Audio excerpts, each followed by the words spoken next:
Elle n'envisageait pas une seule seconde de manquer ce grand rendez-vous de la mode.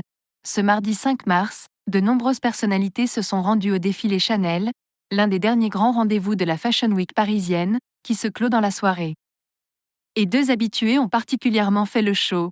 Vanessa Paradis et Charlotte Casiraghi, muses de la maison de couture depuis de nombreuses années, étaient particulièrement splendides et rayonnantes. Jean, la fille de Caroline de Monaco, notamment, avait choisi un jean foncé et large, qu'elle avait associé à une veste couleur corail qui lui donnait une mine superbe. Souriante, elle semblait ravie d'assister à un nouveau show de sa marque préférée, dont elle défend le nom et les créations depuis de nombreuses années. Et pour sa première apparition depuis l'annonce de sa séparation avec Dimitri Rassam, père de son fils cadet, Balthazar, 5 ans et demi, elle avait particulièrement mis les petits plats dans les grands.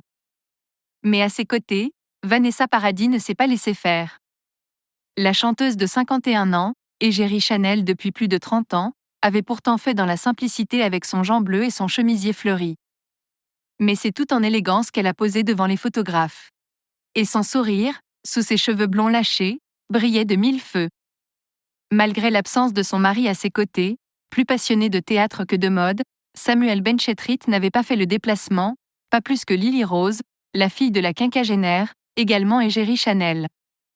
Parmi les autres invités, Angèle a créé le buzz, à nouveau, avec sa nouvelle coupe courte.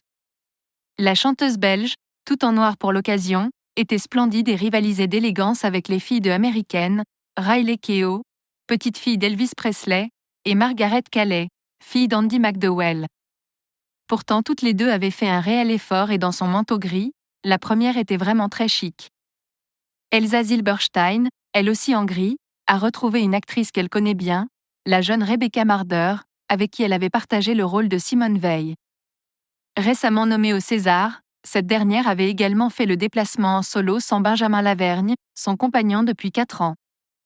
L'indétrônable Inès de la Fressange a quant à elle retrouvé une autre habituée des catwalks, Caroline de Maigret, mais également Ariel Dombal, très en forme dans sa combinaison noire.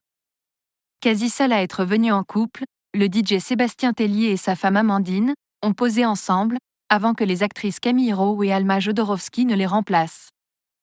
Un beau défilé, en tout cas, qui a semblé leur plaire.